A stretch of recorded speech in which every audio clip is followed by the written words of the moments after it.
अध्यात्म विज्ञान, नई दृष्टि, नई खोज। देखिए, सुनिए और समझिए।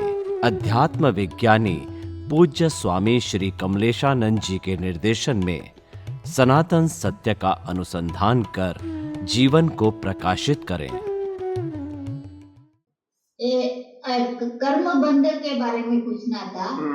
अभी 2/3 लाइफ के बाद एक कर्म बंध पड़ता है, ऐसे हाँ, एक बंध नहीं, पहली बार बंध पड़ता है, first time in our life. कर्म बंध कब होगा? पहली बार 2/3 लाइफ खत्म होगी तो पहली बार नेक्स्ट बर्थ का पिक्चर होगा। फिर 1/3 बाकी रहा, उसमें 2/3 खत्म हो गया तो रिवाइज पिक्चर होगा। फिर उसमें बाकी रहा, उसका 2/3 खत्म होगा तो रिवाइज पिक्चर होगा। ऐसे करते करते फाइनल पिक्चर होता है। यानी 2/3 का पहला बंध जो है वो बाद में तो चेंज हो सकता है। हो सकता है, हो सकता है। नहीं, वही कंटिन्यू भी हो सकता है या चेंज होके बनने बहुत ऑप्शन ओपन है आपके लिए। अभी 2/3 लाइफ के बाद एक नर्क गति का कर्म बांधा, फिर रिमेनिंग 1/3 में फिर से 2/3 होने के बाद दूसरा कर्म बनता है। तब वो फर्स्ट कर्म बंध का टाइम का जो नर्क गति का बाधा था वो उसका भाव कैसे चेंज हो गया कि वो भाव मैंने वो पिछले बार ऐसा भाव किया था, बहुत बुरा राग द्वेष किया था, वो ठीक नहीं था, तो वो बंद चेंज हो जाता है, रिवाइज हो जाता है। जी जी। तो अगर वो चेंज नहीं किया तो वो कंटिन्यू हो जाएगा, तो कंटिन्यूस रहेगा। ऐसे वो एक बार नर्क गति, एक बार मनुष्य गति ऐसे बांध सकता है। क्योंकि बंद के बाद, बंद के समय में हमने चेंज नहीं किया तो हो सकता है। बराबर बराबर। फिर अभी और दूसरा एक क्वेश्चन है। अभी हमारा हेल्थ के कारण थोड़े माइंड कंसंट्रेट नहीं होता है लेकिन समय अभी विटामिन के कारण विटामिन डी ऐसे कम हो गया है, तो कंसंट्रेट नहीं होता, उतना फोकस नहीं कर सकते हैं।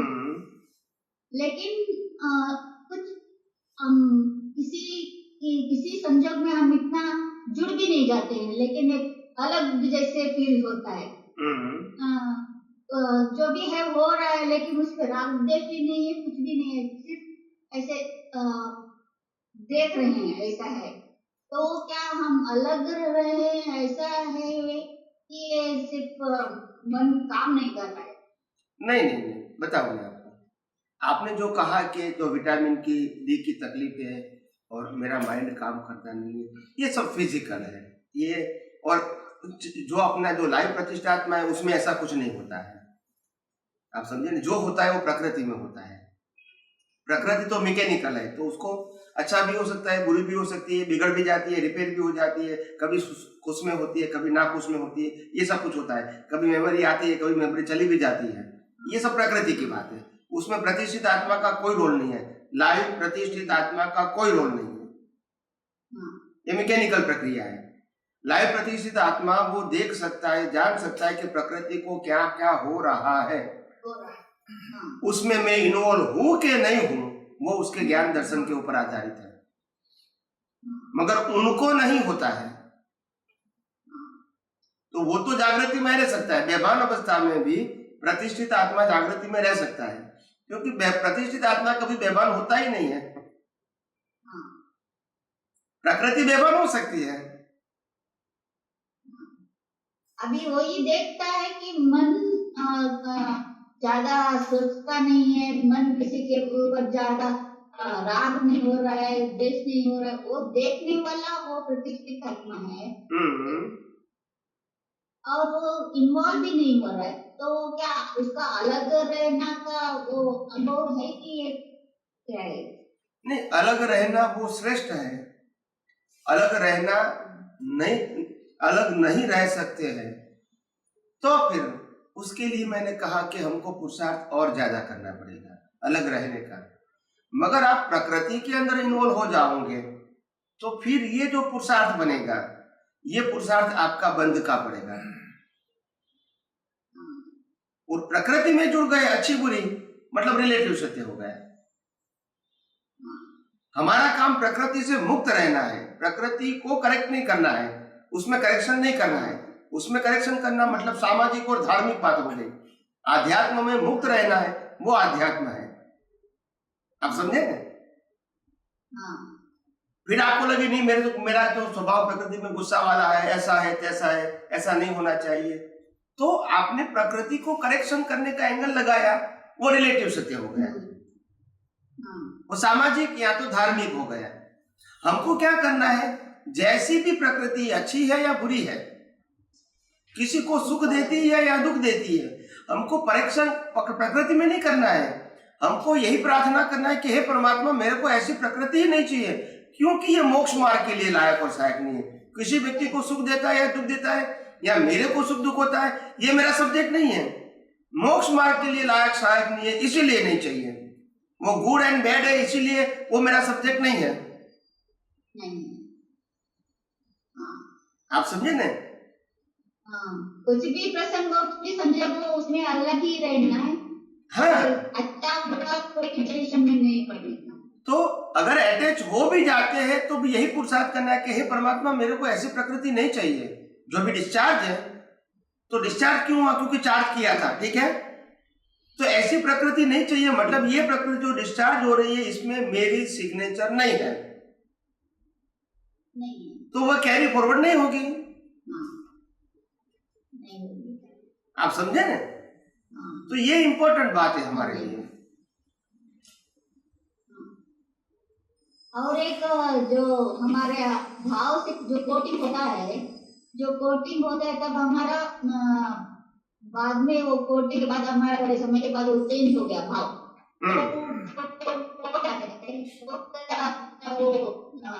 निकल जाएगा वो इससे अनपढ़ हो जाएगा कि वो ऐसा पड़ा रहता है। तो करेक्शन होता रहता है, भाव तो बदलते रहते हैं, कोटिंग हर समय नया नया भी होता है, वो भी करेक्शन कर सकते हैं, नया कोटिंग भी कर सकते हैं, अलग अलग है, क्योंकि हर समय मनुष्य अलग अलग प्रकार के भाव तो करते ही रहता है। तो करेक्शन करना वो भी कर सकते हैं और नए नए भाव भी कर सकते हैं, दोनों कर सकते हैं पैरेलल।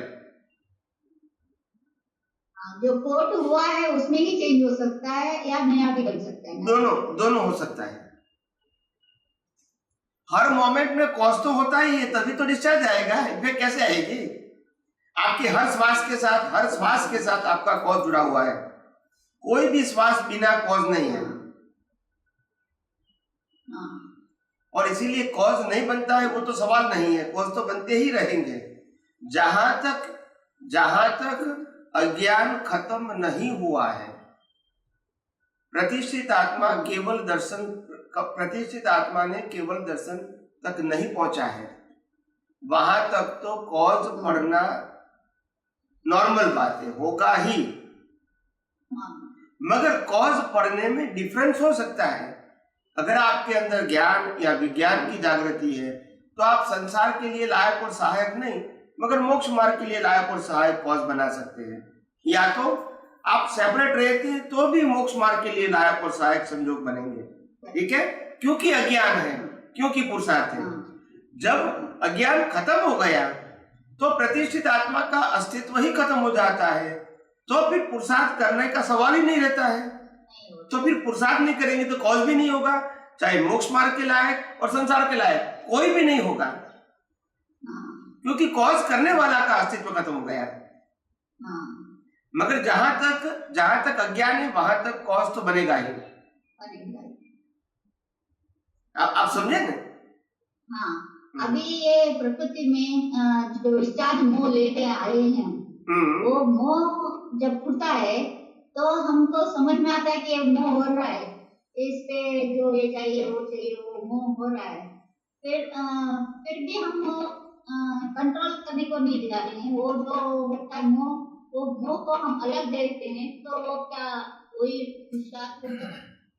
हाँ, नहीं, मोह किसको कहते हैं कि जो प्रकृति को मोह होता है उसमें अगर प्रतिष्ठित आत्मा अटैच हो जाता है तो इसको लाइव मोह कहते हैं।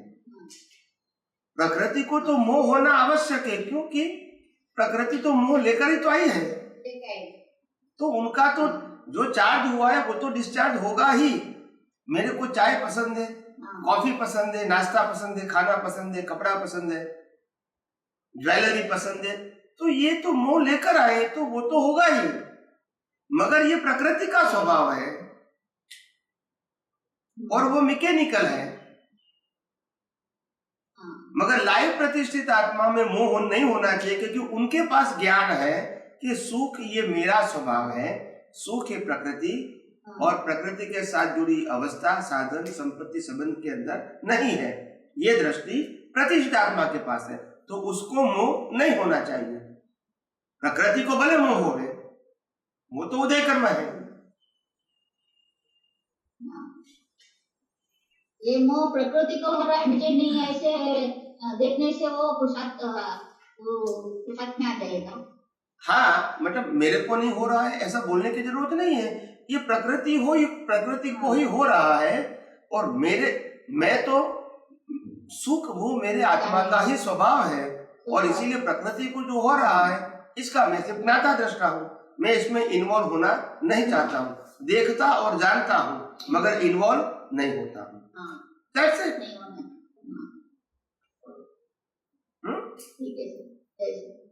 जय सच्चिदानंद। जय सच्चिदानंद स्वामी जी। जय सच्चिदानंद, जय सच्चिदानंद। પ્રશ્ન એમ છે સ્વામીજી કે આપણે જે વિશાળ દ્રષ્ટિ હોય પછી આપણે જે વર્કઆઉટ કરતા હોય છે ત્યાં પણ અજ્ઞાન છે એનો નાશ કરતા હોય છે, અને એમાં થોડી પણ કંઈ કચાશ રહેતી હોય છે, જ્યારે એવું લાગે છે, હવે ઓબ્ઝર્વ કર્યું છે, હવે આપ ગાઈડન્સ સાંભળીને કે પહેલા બી એવું થતું કે ઓલ ઓફ સડન અંતસ્કરણમાં એવા કોઈ જૂના પ્રસંગો આપણને આવી જાય, અને ત્યારે પછી આપણે એને બિલકુલ આપણે રાગદ્વેષ ન થાય, જે આપણે વર્કઆઉટ કરતી વખતે ત્યારે થયો હોય આપણને, અને આપણે વર્કઆઉટ અજ્ઞાનનો આપણે નાશ કરી દો, બરાબર છે ને, યુનિવર્સલ ટ્રુથ વાપરીને એવી રીતના કોણ શું ને આપી રીતના ચાલે છે, અને પછી ઓલ ઓફ પહેલા પણ એવી રીતના આવતા હતા કે આમ આવે પછી આપણે એને જોઈએ આપણા રાગદ્વેષ બિલકુલ ન થાય, અને આપણે કે ના જે બની ગયું એ સામેના કુદરતી રચનાથી જે કઈ છે બની ગયું, એટલે રાગદ્વેષ બિલકુલ ન રહ્યા જે, તો હવે મને એવું લાગે છે કે સ્વામીજી કે એ થોડું પણ પાછું પાછું કઈ રહી ગયું હોય ત્યારે તો એવું લાગે છે કે ફરી પાછું આવે છે આપણે, અને આપણે એને ફરી એને લિટરલી જોઈએ છે આપણે રાગદ્વેષ વગર, બરાબર, એ પછી એ જતું રહે છે, તો આ એને કહેવાય કે આપણું આ કનેક્શન મોટું થયું એટલા માટે ફરી પાછી આ વસ્તુ આપણે અંતસ્કરણમાં આવે છે, અને પછી એને જેને કહેવાય કે આપણે 100% આપણું જ્ઞાન દર્શન ત્યારે આપણે એકદમ ચોખ્ખું થયેલું હોય છે, ત્યાં સુધી આપણું એટલું જ્ઞાન દર્શન અત્યારનું પ્રેઝન્ટમાં આપણે એટલું બધેલું છે અજ્ઞાન કરીને, તો એ જ વસ્તુ આપણે આજે તારીખમાં આપણને એકદમ રાગદ્વેષ પ્રવૃત્તિ આપણે જોઈ શકીએ છીએ, એવું કહી શકાય સ્વામી? એટલે એવું નહીં, એટલે આવે બી ખરું ને ના આવે, બધી વસ્તુ આવે એવું જરૂરી નથી, જે વસ્તુ કર્મ બંધ રૂપે પડી ગઈ હોય તે વસ્તુ આપણને યાદ આવે એવું જરૂરી નથી, આવે બી ખરું ને ના બી આવે, ડિપેન્ડ, બધું યાદ આવે એવું જરૂરી નથી, ના બી આવે આપણને, કારણ કે આપણા જીવનની અંદર પ્રત્યેક સમયે કર્મ તો બંધાયા જ કરતા હશે, પણ બધા જ કર્મો કે આપણી મેમરીમાં આવે એવું જરૂરી નથી, પણ જ્યારે આપણને મેમરીમાં આવે ત્યારે આપણો પુરુષાર્થ હોવો જોઈએ કે ભાઈ આ આવી પ્રકૃતિ મારી ન હોવી ઘટે,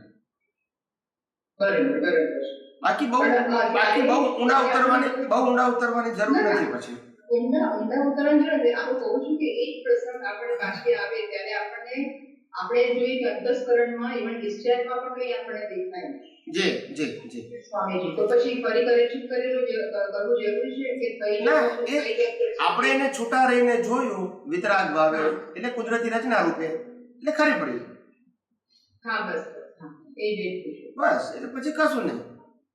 હા, અને સ્વામીજી બીજું જસ્ટ ખાલી પૂછવું છે કે આપણે જે પૃથ્વીમાં આપણે 24 અવર્સનો ડે હોય છે, બરાબર છે, એના જેટલા આપણે પૃથ્વીથી દૂર જતા જઈએ એ રીતના 120 અવર્સ એના વધતા જાય, તો એને કારણે આ બધામાં આપણે કહીએ છીએ કે આમાં 10 લાખનું અહીંયાનું આયુષ્ય હોય છે, અહીંયાનું દેવગતિ અને નરગતિનું આયુષ્ય આટલું વધારે હોય છે, કે નરગતિ તો ડાઉન છે આ કારણ.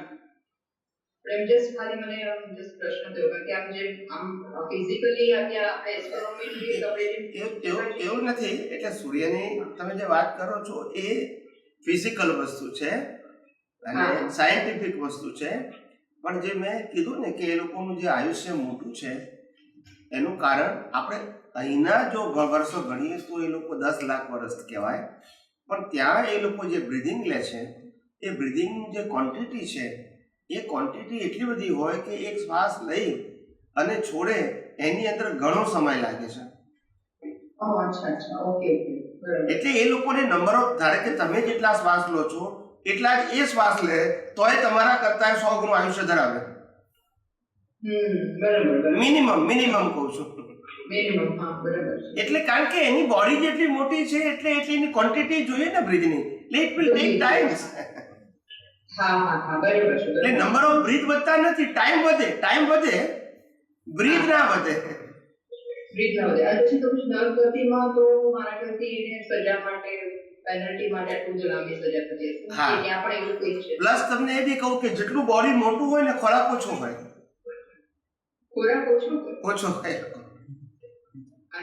નેચરલ લાઈફ હોય લોકોની. આ બધું જેટલું બોડી નાનું એટલું બધું જ આર્ટિફિશિયલ લાઈફ. જેટલી બોડી મોટી એટલું નેચરલ. એમ આપણે પણ આજની વાત કરીએ, જેટલું બોડી નેચરલ લાઈફ જીવે ને એટલું હેલ્ધી લાઈફ જીવે, જેટલું અનનેચરલ જીવે એટલું અનહેલ્ધી હોય. પછી પેલું શું ખાય છે ઇમ્પોર્ટન્ટ નથી. ખ્યાલ આવ્યો? સારામાં સારી વસ્તુ ખાનારો માણસ પણ વારંવાર દવાખાને જતો હોય ને ઝૂંપડીમાં રહેતો હોય દવાખાને ના જતો હોય. એટલે એમ નહીં, એટલે મારો કહેવાનો મતલબ શું છે કે નેચરલ અને અનનેચરલ લાઈફની હું વાત કરવા માંગુ છું. જે લોકો ખાય છે અને પચાવી શકે છે દે આર ઓલવેઝ હેલ્ધી, અને જે લોકો મિનિમમ રિક્વાયરમેન્ટમાં જીવે છે એ લોકો પણ મિનિમમ રિક્વાયરમેન્ટ એટલે જ નેચરલ લાઈફ કહેવાય. અને જે લોકો વધારે વસ્તુમાં ડિપેન્ડન્ટ છે, ખાવું પીવું કપડાં લત્તા બીજા બધામાં ડિપેન્ડન્ટ છે, એટલું અનનેચરલ લાઈફ છે, એટલું અનહેલ્ધી કહેવાય. એ સેન્સમાં કહું છું. એટલે જે આ સતયુગમાં બધા જે જીવો હોય છે ને બધા અનહેલ્ધી હોય, હેલ્ધી હોય બધા. નેચરલ લાઈફ, હવા પાણી ખોરાક બધું કુદરતી જ હોય. એ લોકો તો તમારે એક ચપટી ખાય, આટલું ખાય, એક ચપટી જેટલું ખાય તો 15 દિવસ ચાલે. એનું બોડી જેવું હોય. કારણ કે તમે જુઓ આપણું બોડી પ્રાણવાયુથી ચાલે છે. આપણે નથી કહેતા કે આપણું બોડી ફૂડથી ચાલે છે, વોટરથી ચાલે છે. નહીં, ફૂડ ને વોટર તો પાણી પેટમાં છે, પણ હવા બંધ થઈ ગઈ, મળી ગયો. એટલે તાકાત એની છે. આપણા યોગીઓ પણ 500 વર્ષ જીવે છે હવાની તાકાતથી, ફૂડની તાકાતથી નહીં. સતયુગમાં પણ એ લોકો 3 દિવસ શાસ્ત્રમાં વાંચેલું છે કે એ લોકો 3 દિવસ કંઈક ખાતા હોય. હા, એટલે કહું છું ને કે આ મનના રોગી છે. આ કાળમાં જે આપણે 3 વખત 4 વખત કહીએ છીએ ને, એક જાતના માનસિક રોગી કહેવાય આધ્યાત્મિક ભાષામાં. આ આપણી નોર્મલ લાઈફ નથી. આ લાઈફ સ્ટાઈલ છે ને આપણી, એ નોર્મલ નથી. એ પ્યોર લાઈફની કમ્પેરિઝનમાં ડિસીઝ વાળી છે, એટલે રોગી જ છે. સ્ટાઇલ જ રોગી છે. એવું નહીં કે ઇન્ડિવિડ્યુઅલ વાત કરીએ આપણે, સ્ટાઇલ જ રોગી છે. એ રોગી સ્ટાઇલનો મતલબ રોગ થયા જ કરે. ક્યાં તો મનનો થાય, ક્યાં તો વાણીનો થાય, ક્યાં તો કાયાનો થાય, કઈ નો કઈ થયા જ કરે. કારણ કે સ્ટાઇલ જ રોગી છે. એવી રીતે એટલે નિરોગી લાઈફ. તમે જુઓ કે આ તો દાખલો આપું છું ખાલી. તમે જુઓ કે હિમાલયની નજીક રહેતો માણસ, હિમાલયની ગુફામાં નથી કહેતો, હિમાલયની નજીક સામાન્ય ગામડામાં રહેતો માણસ હશે, એને શારીરિક માનસિક વાણી ત્રણેયના રોગો માઇનોર હશે. માઇનોર ખ્યાલ આવે છે ને, નથિંગ જેવા. કેમ તો કે એને આપણે જેવું કે લક્ઝરી લાઈફ જીવે છે, આપણે જેવું ફૂડ ખાય છે ના, નેચરલ લાઈફ. ઓટોમેટિક જ એનું મન પણ હેલ્ધી, તન પણ હેલ્ધી, વાણી પણ ઓછામાં ઓછી ઉપયોગ કરે, જરૂર જેટલી. એવી રીતે એટલે આ બધું જયારે બ્રોડ વિઝનથી આપણે બધું સ્ટડી કરીએ ને, ઓબ્ઝર્વ કરીએ તો બધું ખ્યાલ આવે આપણને. એમાંથી આપણને બધું સાર નીકળે બધું.